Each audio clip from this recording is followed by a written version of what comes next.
Welcome to Sarcasm and Serotonin.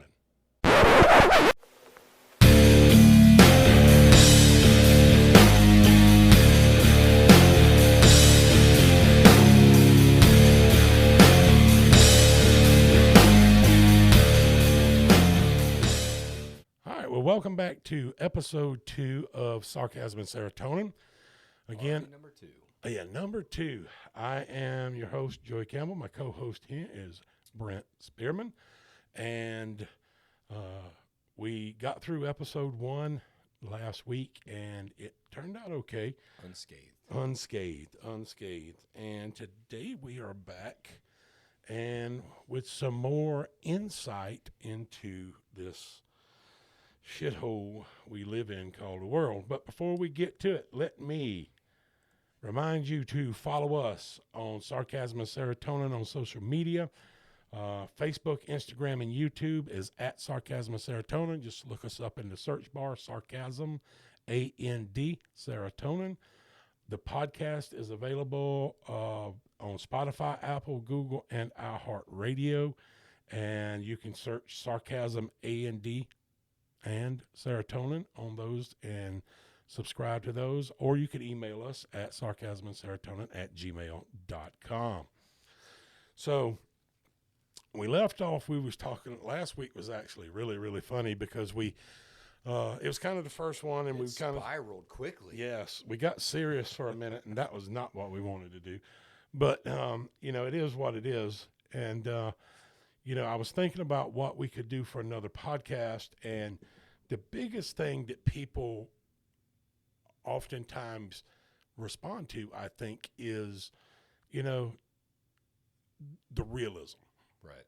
And I don't like stuff being super scripted because you do tend to lose that realism in it. And, we talked everything from Cat Williams to Sesame Street. Oh, my God. Right. I remember the Sesame Street one. Yeah, it's totally crazy. But, and all of that was nothing we had scripted, nothing we had really wrote down or anything like that. It's like just talk about some headlines and stuff like that. And we had a few headlines and things like that. And I've got some stuff pulled for today. But, as we move forward in this, we definitely want to hear the ideas from our audience. So be sure to email us those things. We'll cover any topic, I promise. Yes. And we won't. If you don't want the truth or our opinion, though, I highly recommend you don't send it in. Yeah. And that's the thing, is that we are going to tell you our opinion. And it may be popular or unpopular. I just don't really give a shit. So I'm only drinking sweet tea, but I do have to throw in. Yeah, me too. I do have to throw in that's some. That's all I got. Yeah, one of these Zens here. It's Hollywood. Yeah. Adult beverages. Staged. Yeah, I was about to say I wouldn't say too much about Hollywood. No. Yeah. After last week, we allowed to already be canceled. Yeah. Oh yeah, when we hit the Epstein stuff last week. Yeah, trash. But as we go on in, again, the next podcast, we're going to try to dump one every Monday at midnight and see where we are from there. But one of the topics I wanted to talk about today is, Brent, what's the music, what are you listening to now? What kind of music are you? I stick to old school. I can't hardly deal with any of the new stuff. Mine's either the old country or I listen to my old Southern rock. The new country for me is completely gone. And I can't understand any of the rappers today, so I just completely stay away from any of that. The Tupacs and the Biggies are all gone. That's true. And, I saw something this week that maybe even Snoop's quitting smoking. Really? Yeah. Never thought I'd hear that. I know. I've got. That's like what he's known for. I know. That's like him and Willie Nelson. Yeah, I was gonna say Willie's like the only one that's ever smoked weed legally in the White House. I know, right? But no, I get it. I have a hard time with some of the new music too. Of course, I don't listen to. I went through phases when I was a kid, and probably mid high school, learning to, just driving and stuff like that, I listened to a lot of country. And where I grew up, you had like very few choices for jobs. And most of all of them revolved around working on a farm. Oh, trust me. And I'm pretty sure a John Deere 4840, the only station it would was a country station. They're pre-programmed into John Deere's. Mm-hmm. That's the only thing you're allowed to listen to. It was 107.5. I can remember it as clear as day because it was the only station it would pick up, and it was all country music. And it was, at the time, the contemporary country of the time, which is still light years better than this bullshit. What years was that? 90s? Yeah, early 90s. That's good shit, though. Yeah. That's your Clay Walkers. Mark Chestnut. Kenny Chesney was coming out in the early mid-90s? Yeah, a little bit behind that. I did not. Thought it was mid-90s. So Fat Kenny Chesney was coming out then. Yeah. Not skinny, not Jimmy Buffett wannabe Kenny Chesney. Right. But like the chubby Kenny Chesney. Yeah, I remember. He was pretty good. He had a couple ones. Yeah, I wasn't a big fan. Alan Jackson. See, Alan Jackson. See, I'm a huge supporter of the singer-songwriter. Right. So when you get the Alan Jacksons, like it or not, Garth. Yeah. I used to love Garth, man. Until I did too. What a disappointment. Yeah, his Still a great concert. Saw him a few years ago. One of the best concerts I ever went to was the Garth Brooks concert. One of them, not the best. Right. And I went. I was invited. That had been the only reason I went. I bought mine. But I did like a little bit of Garth. His first couple of albums. I think that song, "The Dance," is probably one. It ranks right up there with "He Stopped Loving Her Today" with George Jones. Right. As far as I'm concerned. But do you know he happened by accident? Who? Garth. Garth was never supposed to be. He got turned down in Nashville. Went back home, and then when he went back on his second try, the opening act never showed up, and he told the guy that's sitting there, he's like, "I'll go on stage for you." You can look it up in his biography video. He was never supposed to happen. He opened up, and Capitol said, "We really screwed up. We fucked up." Really? And the rest is history. That's it. He took the stage just to cover a guy that didn't show up. Yeah, one of the largest opportunities. Yeah, one of the largest artists ever in country music. Yeah. Yeah, I'll cover for you. Give me that 15-minute time slot. Yeah. But I do love old country. Right. Now, when you talking old, you talking my realm of like Merle with Johnny Paycheck, and all those boys. The Jailhouse country. Yeah, I'm a big Merle Haggard fan. Right. Singer-songwriter. Right. Again. I'm a big Johnny Cash fan, and it's not because I watched Walk the Line. I've always been a Johnny Cash fan. As a person. Johnny Cash is a person. In his older years. Right. Well, even in his younger years. Yeah. Talking about just staying true. Putting the middle finger up to the world. Not like Hank. No. Yeah. I don't think anybody lives up to the candle of Hank, though. But Merle, Waylon, I'm a Willie Nelson fan, but I'm not a fan of Willie Nelson's music. Does that make sense? No, I'm not. I just don't like his music. No. I think what he stands for is phenomenal. Right. But I'm just not. That music does not soothe the beast, in a way. He's always been hippie music. It's almost like hippie country. Sometimes, even old Chris Christopherson and stuff like that. Oh yeah. Then he went Hollywood. Yeah. One of my favorite guitar players of all time. Now, if you don't notice, I've got my 1 and 2. Yeah, the showroom. Yeah. And these are the people, if I had to create Mount Rushmore of guitar players. So, number 1, Dimebag Darrell Abbott. He saved hard rock and heavy metal. Yeah.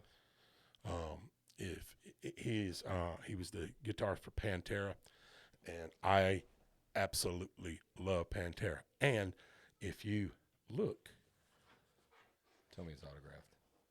By Vinnie Paul. Vinnie Paul. So this book was written after Dimebag was killed. How cool is that? That was his band afterwards. Yeah. Was 2009, was Hell Yeah already together? Yeah, I think so. Were they? Yeah. Yeah. I'll be damned. So, to me, my wife got me this for my birthday one year. How did she hook you up with this? I don't know. I don't ask questions. Dear diary, my husband is a big fan of Pantera. No, Vinnie Paul was a monument of a human being. And this book came out, and he did so many personalized signed copies, and she was able to get in contact with the place that was marketing them, and I got signed. You know, when he got shot in Columbus, I remember. Is that Alrosa, right? Yeah. Cold. And I was in a depression for a while because it wasn't that he was great at guitar. He was an amazing guitar player. It was the fact that the human being behind that guitar player, and the only person that I've seen since him that was 100% human being. There was no fame. There was no celebrity to him. But the only person I've seen since then, of course, was his brother Vinnie Paul, Right. who's passed away as well. Kind of unexpectedly too, right? He partied, man. He run the strip club. You know, he was. Was he an OD? No, he was heart failure or something like that. I'm pretty sure it was related to alcohol and. Yeah, in conjunction with. Yeah. That life. It was a lifestyle. Been there. You know what I mean? Yeah, it was a lifestyle he lived. And then so Dimebag's number 1, number 2 is Slash. Yeah. Slash is the only man that Les Paul himself, the inventor of the Les Paul guitar, if you don't know, said that I didn't know why I invented the Les Paul guitar until I heard Slash play one. Yeah. That's kind of the biggest fucking endorsement you can get. Yeah, that's pretty large. And so Slash, I've got his book as well, and it's pretty amazing. It goes on to the life before Guns N' Roses and even a little bit after. And I'd have to say them two, number 1 and number 2. Number 3, Roy Clark. Really? You ever watched him play? No. It is. I'm not seeing like live. No. It is a master class on guitar. You know, there's amazing guitarists out there, classical guitarists. Roy Clark could pick up any piece of equipment with strings on it, whether it be a banjo, a ukulele. I don't give a shit what you threw in his hands. Right. And he would make some of the best music come out of it you ever heard in your life. He was amazing. Like at 14 or 15 years old, he won like a national championship guitar playing contest. Damn. Can you imagine having that much talent at 14? He's amazing. If you ever go back and watch the old hee-haws with him on it, he was funny too. Okay. He was a big old jokester. He never took himself serious. And even while he was playing guitar, like when he was really focusing on playing guitar, he was always doing some crazy, you know, the stage antics. Yeah, it was never serious. Like he did it, you could feel the joy in his play. Right. So he's up there on the, and then I have a hard time with the 4th one. Because everybody's going to expect me to say Eddie. Okay. Everybody's going to expect me to say Eddie. I'm not so sure about Eddie. I'll give Eddie deserves a place on his own. Okay. So if these deserve to be on the Mount Rushmore, Dimebag, Slash, and Roy Clark, Eddie deserves a monument on his own.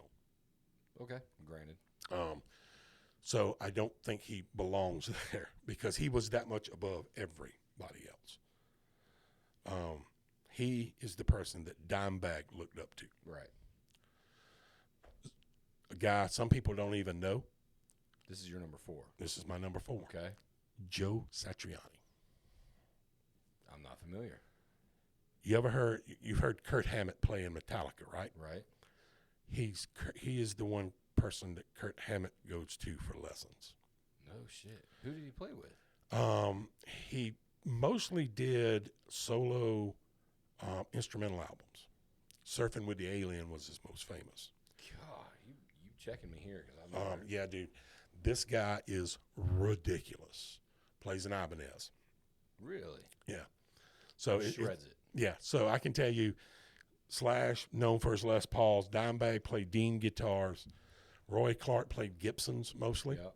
and Joe Satriani played Ibanez guitars, which is kind of one of the classic rock guitars and stuff like that.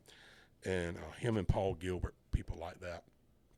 But Joe wasn't just a technical player. He also played, he understood the melody that a guitar could produce. And so in my Mount Rushmore, I have a country guy.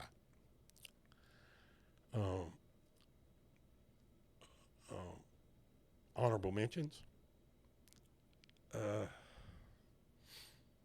Brad Paisley. Oh, okay. Okay. There's not many folks can play a Telecaster like Brad Paisley. No, he can strum it. John Mayer. No, you got my comfort zone there. I don't know much about John Mayer. I know he's a gifted musician, but He is a extremely talented musician. he really fell off. Like He did. What he did, he didn't fall off. He went back to his roots. He went back to, he didn't need the celebrity that he needed. He is much better musician, much better artist now, I think. What does he do now? He plays. Yeah? Yeah. He doesn't do a lot of touring and stuff like that anymore. But he's all the time doing stuff like that, playing and stuff like that and filling in for people and doing one-offs and things like that. But I probably when I was 16 or 17 years old, like I said, we didn't really get around not working on a farm down here.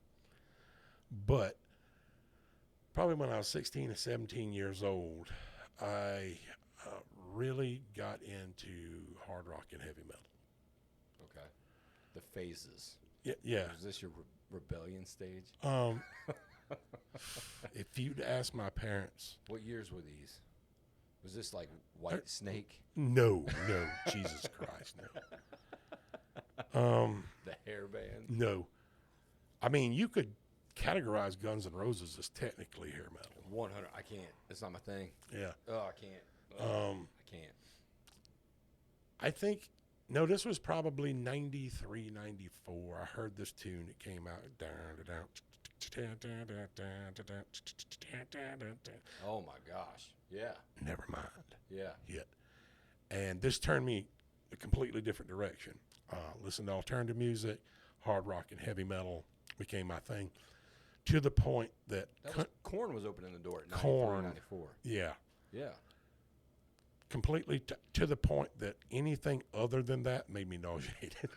Listen, they set the bar high when they came out the gates. With, it wasn't not Chutes and Ladders. It was even before that. Yeah. Adidas was their first, and they really opened the book.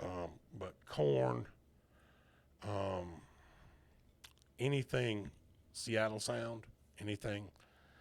One of my favorite bands, one of my favorite singers, I put him on the Mount Rushmore singers, is one of my favorite bands is Soundgarden, Chris Cornell. Oh, hands down. He is amazing. Kurt Cobain was the greatest singer. He just wrote catchy tunes. And he was terrible on stage. He was terrible, but he could write him down. Dave 100% should have been the lead singer of that band the whole time. The whole time. And you see the success Dave Grohl had coming out of that and Foo Fighters and all of its iterations. They're one of my favorite bands now still to this day. And Dave Grohl is probably one of my favorite celebrity human beings in the world. You know, he took a long time for me to grow on me. But the more Dave Grohl started doing in his concerts, bringing up people to play in his shows, or after his name's slipping my mind, the drummer Taylor Hawkins. Yeah, when Taylor died, bringing his kid in for the tour, he was as good as his dad. Hands down. You know where Taylor Hawkins came from? Where he was discovered from? No. He played Alanis Morissette. Get out of here. Go look at. He played on Jagged Little Pill, and You Ought to Know, the song You Ought to Know, the angst song. Go look. You see the drummer. That's Taylor. You can usually kind of cue in on the drummer's style when you hear him playing. Because you're a drummer, right? You're, right. And and Taylor was another monumental human being, but he had demons. And but I find that still today that they are one of the top bands. Pat Smear, I love him. Yeah. He is just an awesome dude. Yep. But they do things for people. Dave Grohl goes out and cooks he does barbecues and He stuff. doesn't give a shit about the cameras. No, he goes out. He's got like this gigantic barbecue rig, and like when they have the disasters in California, he's out there cooking for the first responders, man. That's right. Yeah. Visiting them. Yeah. Get down, son. Yeah. That's the cool part about he's not on the list. That's right. That's it. That's it. You're right. That's it. He's not on the list either. It was never about that for him, though. If you listen to his interviews and shit, he didn't care about the fame and fortune. It was literally about music for Dave Grohl. He bought all the equipment out of Sun City Studios. Mm. So, where Fleetwood Mac's Rumors was recorded, all the great 70s songs, he bought all of the analog equipment out of Rumors. Can you imagine having that kind of power? Yeah. Or money just to move? Wasting Light, the Foo Fighters album, was recorded on that analog equipment. Damn. And you can tell it, too. It's so much better. It's grainy, like sound? Like No, it's not digitized. It's like music you're supposed to listen to it. That's right. The old school grunge I'm style. sorry. It's just amazing. But today. And can you imagine like that time frame that the auto-tune wasn't there? Can you imagine some of these artists today without auto-tune? No, they don't become artists. They're not there. They're not there. I can turn the knobs on that mixer right over there and make us sound like angels. Yeah. My nasty raspy voice. Me too, dude. I am such a baritone and I have no range. Yeah. But they I can tell you the one person today that I could bring my wife in here and you could ask her this. A couple of years ago I'll sometimes scroll through YouTube and on the videos and stuff like that and just put in music. Right.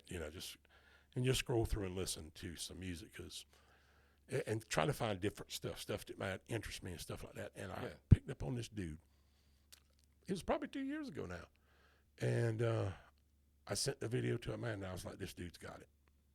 And I love doing that. Finding the unknown artist. And folks, I'm going to tell you right off the start that I am not the person that says that should be the judge of that stuff. I'm not a professional, but I know when music is true. I know when music is right. And it was 2 years ago, I would say.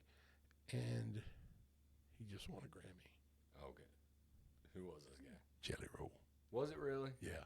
I thought you were going to say Teddy Swims or something. I No. don't know if Teddy's won one. That dude's, listen, they got it, man. Yeah. And they don't fit that they didn't at first fit that profile, but you can't fight that raw talent sometimes. There's thousands of artists out there that we've found that I've come across that are amazing that will never make it because they're not that item, and it drives me nuts. Jelly Roll just a couple of weeks ago testified in front of Congress.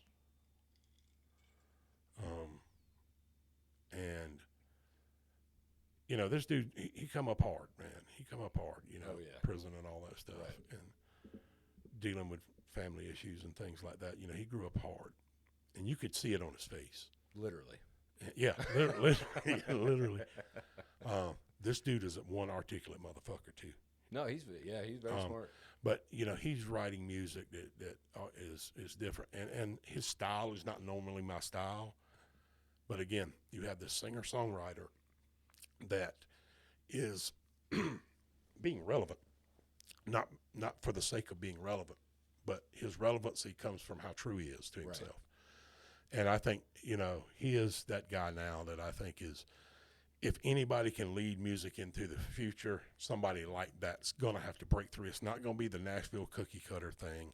It's not going to be the big, music industry next big pop thing. It's people like Jelly Roll. And we see it, though. We've seen it so much. I'm going to surprise you with something right here. Do it. Again, this came from YouTube. and it was totally by accident. It's got to be real then. No, it's 100% real. You know who's, I would say, probably one of the most talented artists out there right now as a vocalist. And again, this is not my style of music. Miley Cyrus. Oh, you shutting me down now. No.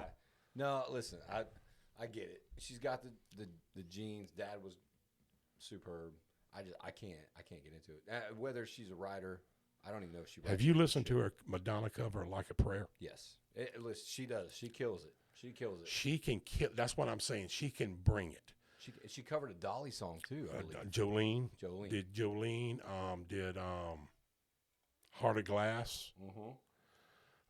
Has even done some stuff with Metallica. What? I didn't know Did that. Nothing Else Matters with Metallica.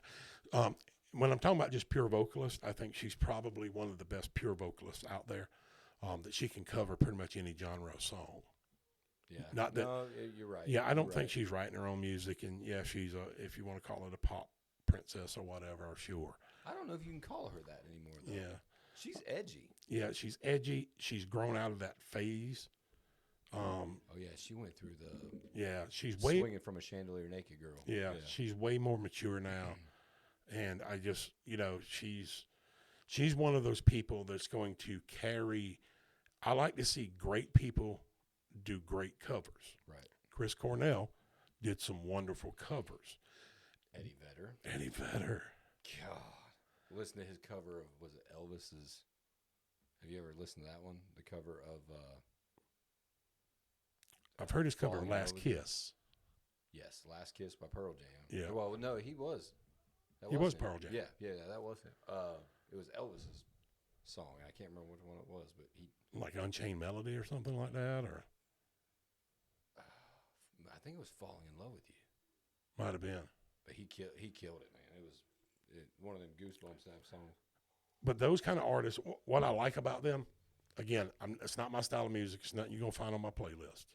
Eddie Vedder? Pearl Jam? No. But like Miley Cyrus and people like that. They're keeping they're keeping a genre of music alive by doing these covers and doing them extremely, extremely, extremely well. Right.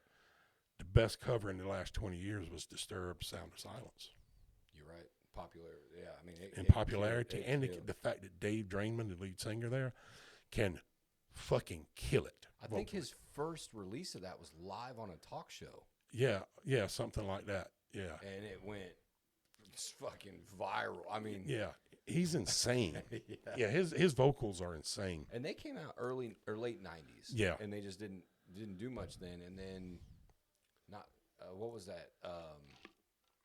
They had almost like the cover of that album that looked like Korn's Follow the Leader. Down with the Sickness was the first song I listened to. Yeah. That was their first most popular song I remember listening to. I remember when Linkin Park come out with Crawling, Hybrid Theory. God, yeah. That was big. That was early 2000s. And, and you can call it rap rock. You can call it what you want to. It was music and it was different. Incubus, along that time, they're a little bit different. They have, I don't know whether the drummer intentionally does it, but it sounds like he's almost just a hair out of time. Every time. Every time, man. But I think it's just their style. Yeah. And you know who paved the way for them, though? Both those bands from the mid-'90s that they didn't come on the scene until after Korn. Fred Durst and Limp Bizkit. Yeah. They paved the way for that rap. So rock. People love to hate Limp Bizkit. I love to hate Limp Bizkit. Right. Wes Borland, their guitarist. I'm surprised he was not actually in the top 5 for you when you were mentioning it, because that dude, he can shred. Unreal. He's unreal. And number 2, he borrowed the kabuki look from Kiss and all of that other stuff, but he did it so differently, and still paid homage to them. I think was really, really kind of one of those cool things. Whether he did it intentionally or unintentionally, I don't know, but it became pretty iconic. And the fact that some of his riffs in those Limp Bizkit songs are just, that's stuff you want to listen to when you're in the gym. Oh, off of the riff off Nookie. Yes, sir. Yes, sir. Yeah. So, but But now I'm into, I probably haven't bought really many new songs lately. There's just nothing really. Nothing intrigues me like it used to, man. I don't get excited about the new shit that's coming out. When you hear it, you're just like, it sounds like everything else. Now there's a couple rock bands coming out, but Yeah. they're almost going back to that emo style that I have a hard time Yeah. with. They got some good musical back behind it, but the lyrics is gonna turn me away from it. Yeah. You know what I mean? There's a band called Greta Van Fleet. Sound Exactly like Zeppelin. Exactly. But the fact is that they're just singing in a style that's like them, and their songs are good. A lot of their songs are good, but I just can't. It almost feels copycatted. Yeah, it almost sticks in my craw a little bit. That's all I can hear. Is Zeppelin on that. There's probably one of my favorite. I don't. This isn't. Well, it is a band, but it kind of isn't a band. It's actually one guy, and then he hires a road band. Really? Yeah. It's a band called Ghost. Oh, no. They listen, I'm all for Ghost. I enjoy. That's a road band that he has? Yeah. So that's all, there's this whole lore behind them, right? They're a Christian rock band. No. No? I could have sworn they were. Tobias Forge is I thought that was see, I'm confusing them with Motionless in White. Yes. Okay. So no, Ghost is Tobias Forge is atheist. A strong atheist. And but he took almost this operatic approach to it. Like he sings big vocals, big vocals. Almost that 80s band sound. Dio sounding. Right. Yeah, Ronnie James Dio sounding vocals. Puts these catchy little hooks in, but he pretty much plays all the stuff, puts all the stuff together, and the band, all the ghouls, right, are hired hands. I had no idea. Yeah, so Ghost is Tobias Forge, essentially. But they've built this gigantic kind of thing around them. Like this entire story about the line of the different papas and all this other stuff, which is kind of a mocking the Pope type thing. Gotcha. And mocking religion. Yeah, so it is very okay. But some of his music is really, really good. Like just really good. No, I've enjoyed it a lot and of it. super. It's something that I'm not hearing from anybody else. It's different, way different. It's not down-tuned guitars. It's not trying to emulate anybody that's out there. It's it's not 4/4 time stuff. Right. It is abstract. It is very abstract. And he don't mind just talking shit about anything, and I think that's really, really cool. But that's a band I listen to a good bit. But I went back a lot recently and rediscovered the Deftones. I did not realize. Holy shit! I had a T-shirt in like '97. I think when I had my Jinko jeans and my friggin' Deftones T-shirt, and when I had hair, I had the parted long hair going on. Y'all, if y'all don't know, the reason we're wearing hats is he's bald and I have a bald forehead 100%. Which shines. Yeah, if I took it off, you'd have to turn the light off. So I have to tell you a quick story. Is this the Make-A-Wish kid? Yes. Oh, Christ. So when Brent and I first started working together, we always joke and have fun and stuff like that. And he was doing something that day, and I'm not going to give away what he was doing because I just don't want to talk about what we do in the real world. But we were walking. I walked by the back of where he was and kind of took a glimpse of it. And I looked at the person he was working with. And I said, "Who the fuck is the Make-A-Wish kid in the back of the truck?" Listen, I look sick, bro. I did. Then I felt bad because, like you said, yeah, I did have cancer. Yeah. Oh man. But yeah, it was one of those things where it was just so funny because he was like really gaunt looking, and your hat. I was sick, bro. Your hat was way bigger. Like 100. I was like 150 pounds then. Yeah, your clothes were falling off of you. You looked like you had the AIDS. Yeah, I did 100%. Yeah, it was terrible. You could have absolutely sold it. I had it. But should have played it in just for like free tickets to Disney or something. I know, right? I don't know. How bad would you feel afterwards? Listen, Have you seen the lines at fucking Disney? They ain't hurting. There ain't That's nobody true. in that park hurting. That's I wouldn't true. feel bad about taking a park pass up front with Make-A-Wish Foundation.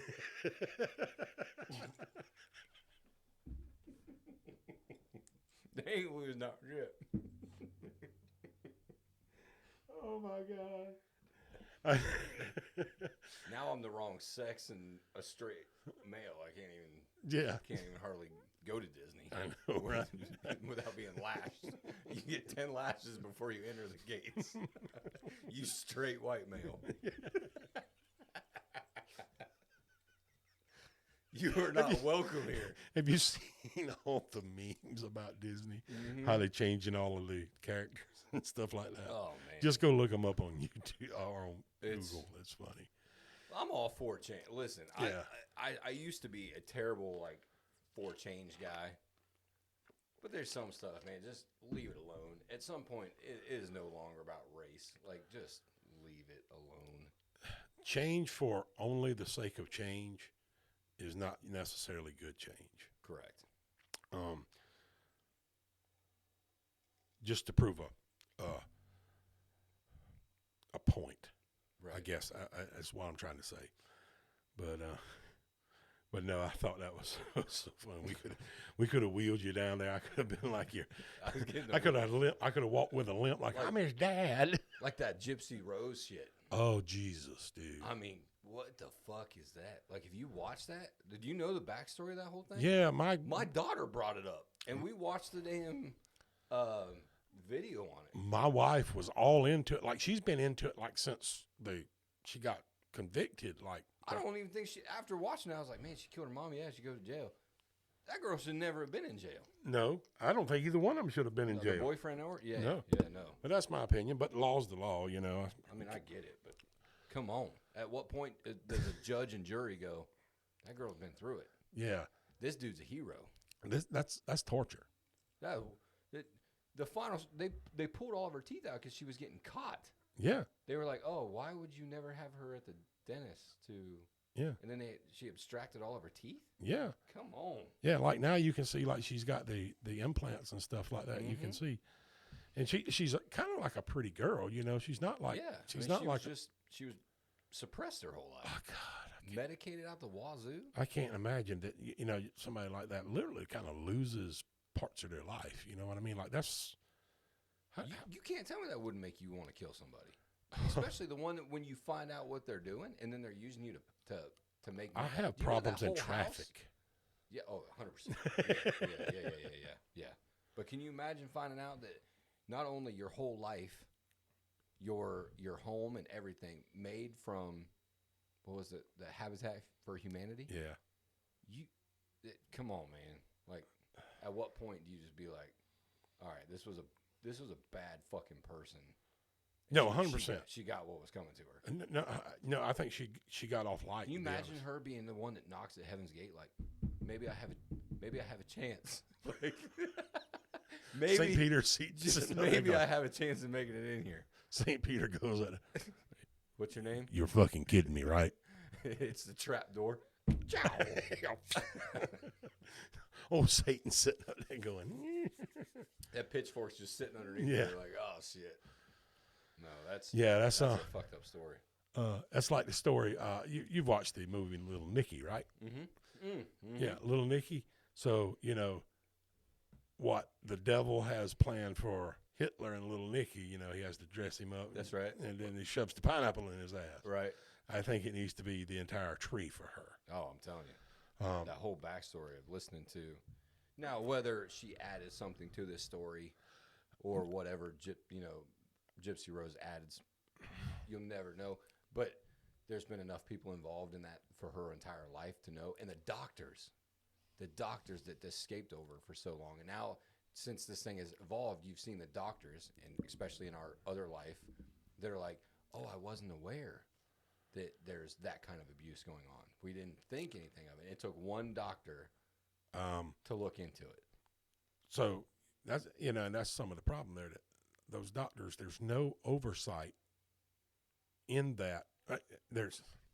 It's smart because it's limited oversight. But the healthcare is so busy. Go to the doctor now and watch how long if you're primary care, you wonder why in our other life that we're so busy. Our primary cares, if we go, they're in your fucking office, in the room for what?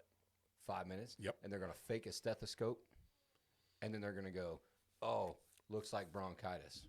Or yes, here's some meds. Yeah. These are your symptoms. I'm just going to throw it. So they ain't looking for that shit. Dude, you and I both know people that had legitimate problems and went to doctors. And because of their problems was put on narcotic pain medicine and became addicts. Oh, I have and was guys I fed played football with. And was fed by their doctors to become addicts. Right. Now, I think now we've swung completely the other direction and we're undertreating pain in the medical world. But they don't care. They care about how much money they can get every 15 minutes. Correct. Yep. That's just is what it is. But going back to the music, one of the things I wanted to... We go so far fast. I know. One of the things about music is something I can listen to the hardest metal. Now I'm not into like Norwegian death metal and stuff like that. I can't. No. If I can't hear the lyrics, because I have this thing where I like to connect to the actual lyrics of a song, and you're never going to convince me otherwise that music doesn't play into every emotion that you feel. 100%. Well, you know what I mean? That's why I think music's so broad. But I can listen to Slipknot and go to sleep. Yeah. As long as you know the message that's actually in the music, it doesn't matter how fast and the beat is. And it's a rhythm thing. It's a comfort thing. It's right. a music. Tell me how many times it's dug you out of certain situations in your life. So I was going to say this. I saw this quote online the other day, and I actually saved it. Music was there when nobody else was. Yeah, absolutely. That's strong. Who said that? I don't know. I'd have to look at my phone. But no, music was there in my life when nobody else was. There were times when my parents died. My parents died 30 days apart. Right. That was probably the lowest point in my life. Oh, sure. Overall. And music. You know, Yeah. I've got a wife and kids too, you know, and I love all of them. But there's only so much. We'll just rub it in, don't you? What? I'm sorry. I was just playing. What were you saying? Now I feel bad. No, I don't. But there's only so much a person can do sometimes, is what I'm saying is you can go through a bad time, and sometimes the only thing I can do is just sit there with you. I saw something the other day, and again, I'm watching a bunch of stuff. You know Theo. Yeah. Theo Vaughn, man. Yeah. He's right up there. He's like, put him on the top tier. Yeah, mini goat. He was interviewing somebody the other day in a podcast, and they were talking about something. I didn't get the context of it, but at that point, my dog's barking out there. Oh, Yeah. I was like, Yeah. Somebody's out there. Yeah, somebody. Guard dog of the studio, just so you know. Yes, we have a That pit bull is extremely vicious. ferocious don't come into the murder studio. dog. Ferocious. She was first time she ever met Brent. She barked twice and started licking his balls. Yeah, you're right. And then I grabbed the peanut butter. Yeah. But he was talking with a guy, and this guy broke down. Like, I'm talking about the heave cry. Yeah.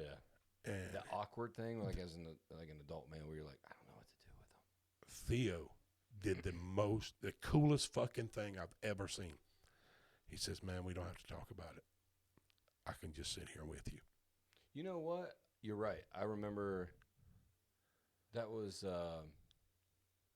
that was an MMA fighter. Yeah. The guy Strickland. Yep. That's who it was. And he don't ever cry. But Yeah. he was talking about his childhood trauma. Yeah, and he lost it, man. Yeah. And then he tried to go quiet for a second. He could not regather. And I'm telling you, when you get into those deep issues, listen, I was making fun of the crying as a man. I don't know if you've ever been to therapy or sessions. Or Oh, yeah, anything I've like done that, especially with our other life of what we do. There's certain things that trigger you that you You can't even try to fight. You don't know this about me. I spent 3 years in therapy. Oh yeah, no, I get it. But that was I'm sure Theo doesn't know this MMA fighter. He had no idea. Like he knew of him. Knew of him, but it's not like he's ever gone to dinner or had a steak with him or had him over for anything like that. But that was the coolest fucking thing. We don't have to talk about it. I can just be here with you. I can sit here with you. He tried so hard to rebound too. It was painful to watch. But Theo's reaction, because Theo's been through some shit too. You're right. He grew up like country ghetto too, right? Yeah. Getting his ass whipped as a kid all the time. Was he Louisiana? Something like that? I can't remember. I think he was from Louisiana. Yeah. He's got a hell of a backstory too. He came from pretty much shit as well. Yeah, and he wasn't treated real well. His dad was really, really old too. Was he? Yeah. I know he was old school because he always talks about the old school, growing up old school. Yeah, his dad was really, really, really, really old compared to me. Gotcha. But no, that he's a goat too, man. He's I think he's that person. He's the next evolution. He is a millennia smarter than us. Right. And he's just fucking with us. Yeah. One of the funniest fucking stories I heard is they were talking on the Joe Rogan podcast about Theo. And he said, yeah, Theo's down in Australia. He called me this morning before I came in. He said, man, this, if you think about Theo, man, it's wild down here. He said, he doesn't get shit. Koalas just walking through the... Koalas just walking up, punching the nuts for no reason? Yeah, just walking through the hotel. And he said, man, you better be careful. Those koalas have gonorrhea. You better go wash your hands. And Theo goes, man, I got some shit too. They better wash their hands. Yeah, he does not care. But it was a trip. Yeah, there's so many. Here's the thing: all the shit, the Epstein's, all of this shit, right? The media-driven race wars, right? Because that's what that's become too. I don't see a race war when I go up the street. You know what I mean? No, or in the streets, with our other life. Yeah, I don't see it. We don't see it. No, we see it on TV. Right, because it's part of the agenda. Yeah, that's what I say to these people trying to force that. Right, is that they're trying to force an agenda. I know there's burn problems. Barrels. Yeah, for a guy that's not even remotely my skin color. Yeah, that we deem very, very good friends, and it doesn't exist like that. It doesn't. They want to create that divide for their agenda, and there's a portion of each racial group that buy into that and create more problems, I think. But, I don't see it. And I see everybody I run into, it doesn't matter. Everybody I run into, we just treat each other like human beings. Right. Now, does it exist? Sure. Is there things that I think can be better? 100%. That's everything in life. Exactly. Are there things that were done that need to be literally the words "I'm sorry" said sometimes? I think so. Right. But the simple fact is that it's just not one of those things that permeates everyday life like some people want it to. Right. And I think that's but when you talk about all the shit and all of that crap and all the stuff we see in the government and all the stuff we see in the media and everything that's going on, we only seeing the bad stuff, right? That's all they want to show you. That's all they want to show you. It's the ratings thing. It's the money. It's the doom and gloom bullshit, man. Fuck that. I'll take Theo Vaughn being real for a moment and not being the comedian, but being real and getting on his fucking podcast and going, hey, you woke up today. I'm proud of you. That's right. You know what? Yeah. That's the motherfuckers out there that's going to rule the world. Yeah, you're right. No, I agree. Those are the people out there that show us that not everyone here is that fucked up. Right. That's also an incubus. That's also an incubus line in the song. You don't have to feel bad or sorry for who you are. No. That everybody has skeletons. I don't remember who said it, and it stuck with me. It don't matter if you're on paper or if you've been to psychology, whatever it is. 100% of this population in the entire world has some sort of mental health issue. Correct. whether it's diagnosed or undiagnosed. I think I just talked to a friend the other day that, as you know, I do part of the in our other life, the support problem. You know, it stuck with me because it's so accurate that you're not going to now convince me that it doesn't affect 100% of the entire world population at some point in their life or time frame. Again, I'm not y'all. I'm not scared to admit it, and I know this isn't hilarious and funny, but this is real shit. You know, I spent 3 years in therapy, 2015 to 2018, almost 2019. I take medication. I don't drink anymore, not even really socially, at all. Hell yeah, that's awesome. You know, and it's not because I don't want to have a drink. My mind just won't drift that way to go, you know. To survive, to get through the motion.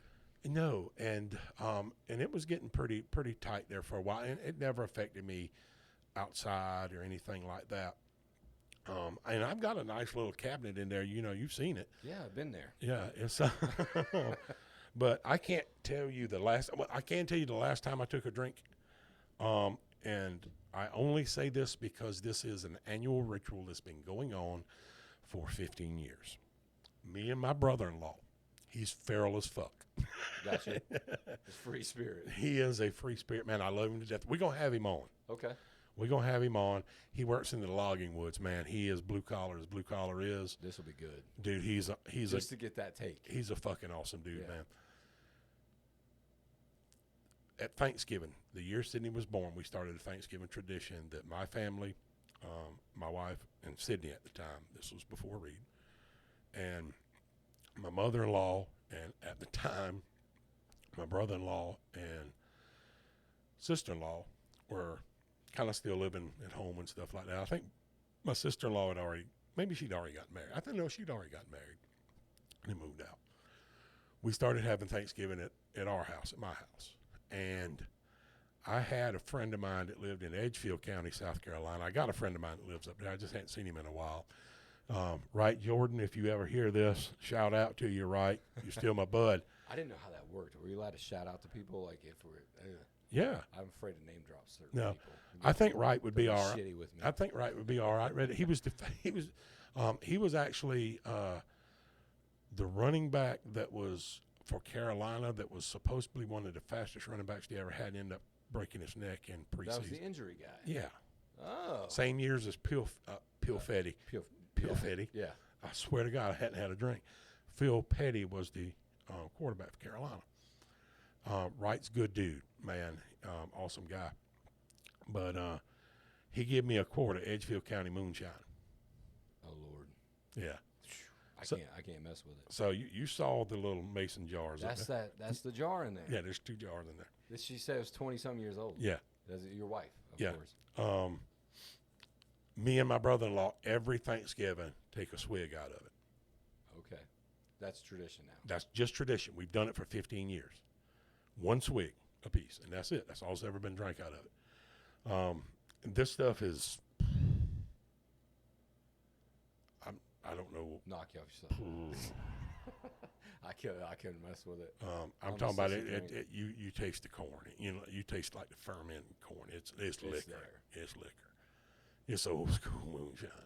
Straight too. Straight no to flavor. No watermelon pieces stuck in there. No, none of that bullshit. Straight up knock you out. No apple pie moonshine. Yeah. Whatever. Which is good. Yeah. Which is good. Whatever, Sarah. Oh, I like it. You can call me whatever you want. Yeah. You can call me Brentney if you want to. Brentney. But so Thanksgiving, I did take a swig. But to sit down and have a mixed drink's probably been well over a year. Good for you.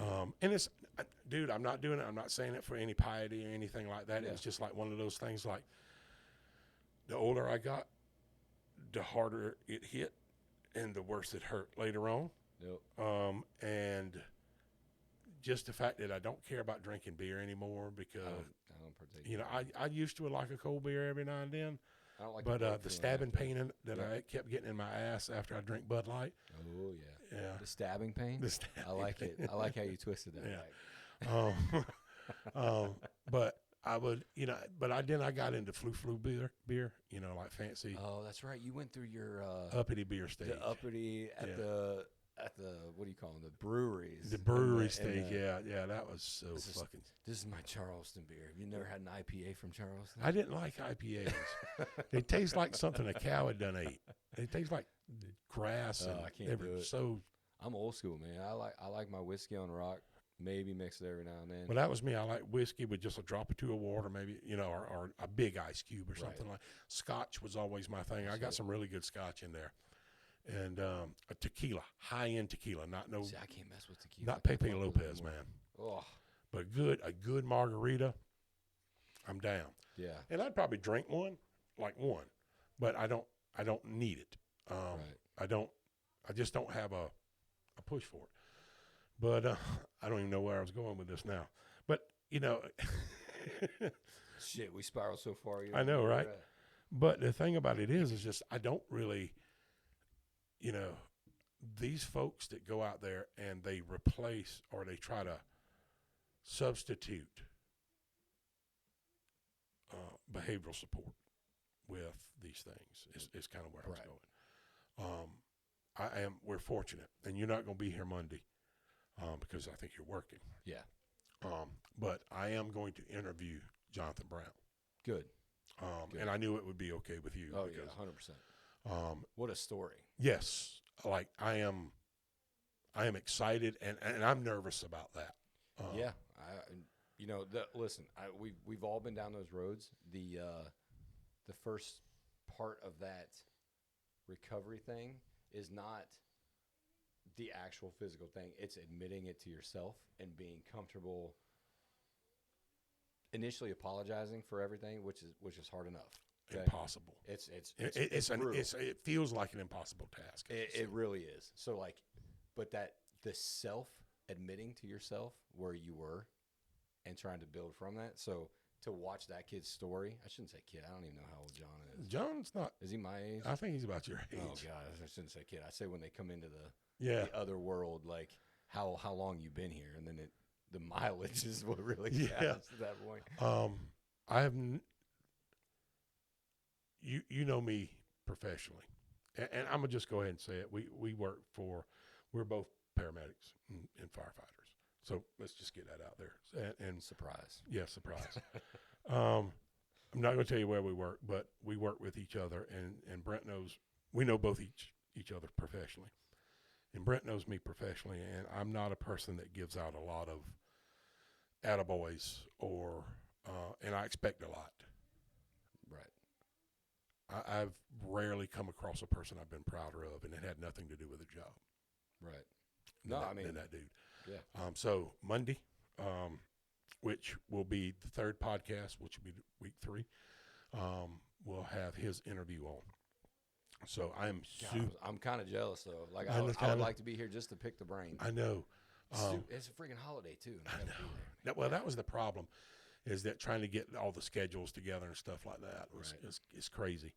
But we are behavioral health is a big thing to me. I always push that, and because I've lived it.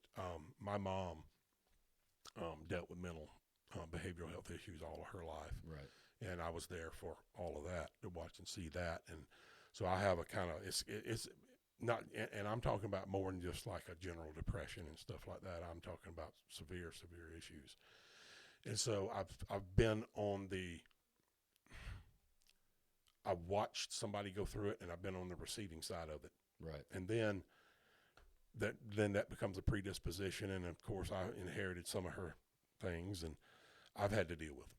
Oh, and so it makes it, stuff like that really touches me, but then on the other side of it, I can also become extremely stoic as a result of it as well, and disassociate. It's crazy how we're gifted that unwanted shit, and the older we get, the more you realize that you take from your parents. Yes, it is so. And whether you want it or not, whether it's a pro or a con, and then to try to alter the things that you're like, I never wanted to deal with that as a kid, and now you're like, that is me. How the fuck do I do I change it to where You know, I don't let a it lot of affect my people life? talk about like generational curses and stuff like that. Right. I think that's That's kind of what it is. yeah. You know, you can call it whatever, but it's almost like a generational curse. And you know, my thing was, will I be the one to break the curse? Right. And that was the decision I was going to make. Was I going to break it, or was I going to leave it for my kids? I took the decision to do everything I could to break it. At least some, you know what I mean? Mm-hmm. Like we may not be able to do it at 100% and change everything or make everything perfect for them. But if we can even change the dynamic of the shit that we dealt with at a certain level, because I don't know if you know much of my backstory. It ain't no coloring book unicorns and shit. So it's which I'm not gonna go into, but to be honest with you, even being able to tell my kids like something simple like "I love you" at the end of the day, huge difference. You know what I mean? Compared to what you're used to. So breaking that to where that's not a foreign thing. Like, there's two things that I do every day before I leave the house to go to work. All three, my wife and both my kids, get a kiss from me and I love you. That's cool. And before,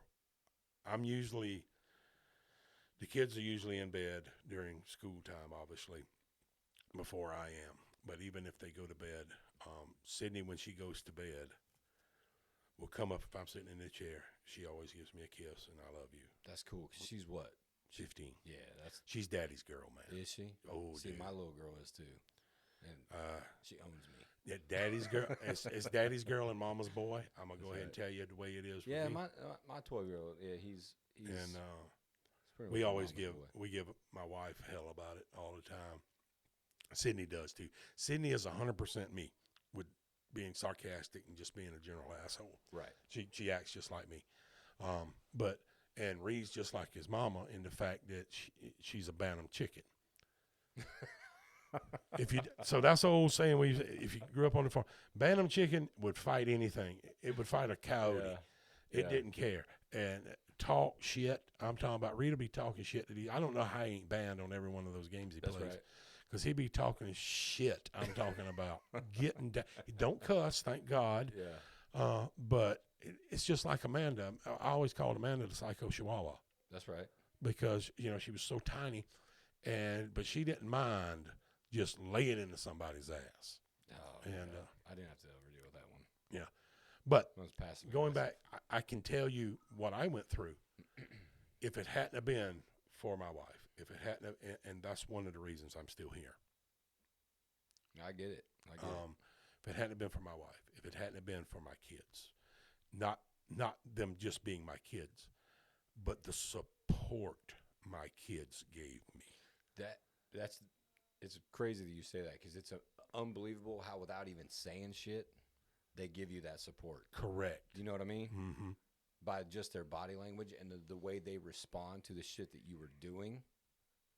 Like, they don't have to tell you, I forgive you. It's good. But it's enough to, like, you can feel that shit to where you're like, all right, we can now step on to step 2. On some of my worst nights when I was having panic attacks and stuff like that, I'm in my 40s. Right. Never had a panic attack in my life, and I was a free spirit. I was kind of a free spirit. I didn't give a shit. We'll talk about some old stories one day on the podcast. It'll come up. Stay tuned, y'all. Yeah, I promise. Some old old drinking stories and stuff like that with my buddies. But some of my worst nights when I would be suffering so bad, they would just crawl in my lap. That's right. And I never ask them. Never. Like, I'm sitting there trying to keep it away from them, and it's like, I don't know, like I got a fucking red light on top of my head for them to come over there. They know. And I don't know. My daughter knows. It is. She can pick up on my energy as soon as she walks in the room. And my daughter was real close with my dad. Right. And it's so crazy sometimes how you see those things. But no, it is amazing what these kids can pick up nowadays. And y'all, if you think your kids are stupid, I can tell you they are far from it. Now, I know my kids aren't stupid. I really can't even speak for y'all's because some of them damn kids be doing some stupid ass shit. Oh, they all do though. Yeah, they do. I did stupid stuff. Oh, yeah. Yeah, I've built pipe bombs and shit. You ever heard the story how I got in the fire department? You was like, you join the fire department, you're going to prison. Yeah. You ever heard of community service kid? Yeah. But yeah, I did a bunch of stupid stuff. Like I did stuff I don't know how I survived. Right. But the other side to that is that my kids aren't out there trying to, I don't know, make dumb social statements that they don't understand. Right. So I'm kind of proud of that. But they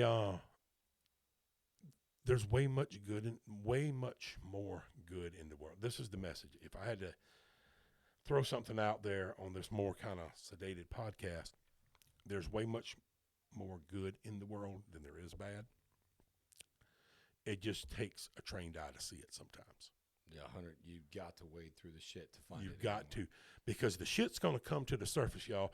Ever go take a dump and you got to eat enough fiber first. Yeah. Now, eat enough fiber first. You take a dump. Balanced diet. This guy, he knows all about that diet stuff too. And you can plug that too. I can just. No, you're good. But that turd stays on top. You got to sometimes move it out the way to see the good under the bottom. Well, the whole world is so cluttered with bullshit anymore. You literally have to wade through it to find any sort of good.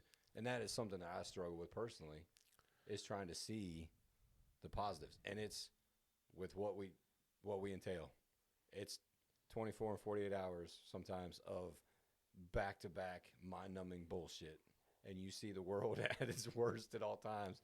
But going back to the kids, you can walk in the house within 5 minutes, and what used to feel daunting, they can make go away in no time. 30 seconds when they sit up in your lap. So it is. Yeah, I'll tell people that all the bullshit that's out there, though, it is worth wading through to get to the good. Oh yeah, 100%. It's worth. Don't think it's not. I can, I've had people that give up on doing that before, and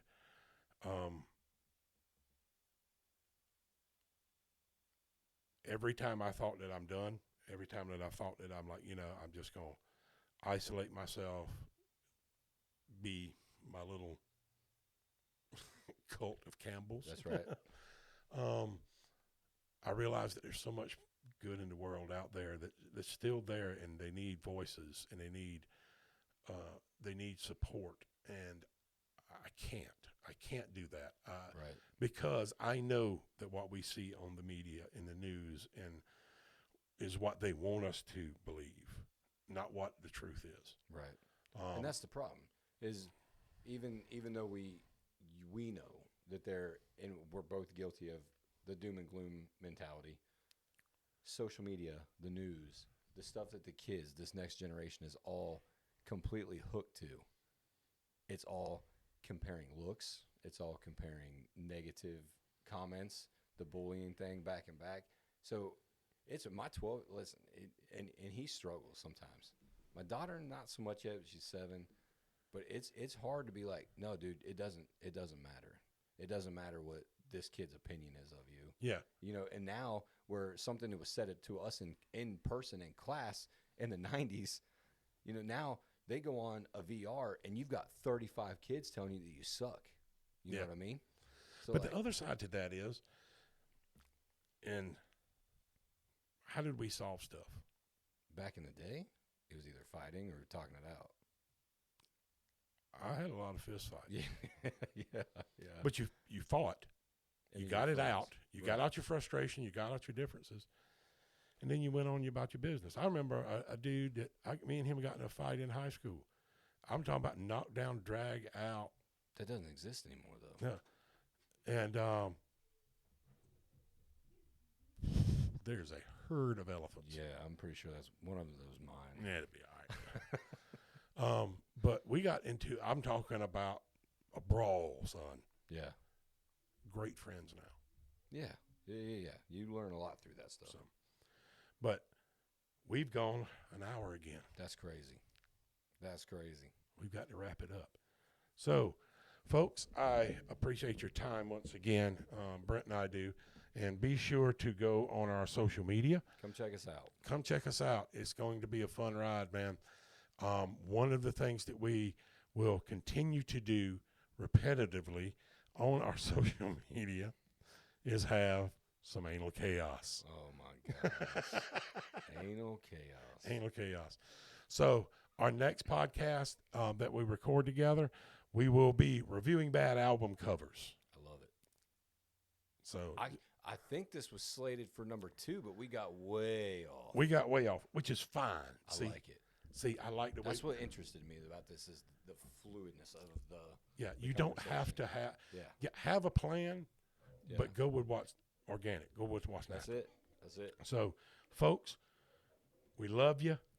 We hope to see you out there. Drop us a line on our social media. Questions or topics, send them. I promise you they will be covered. Love y'all guys. See you later.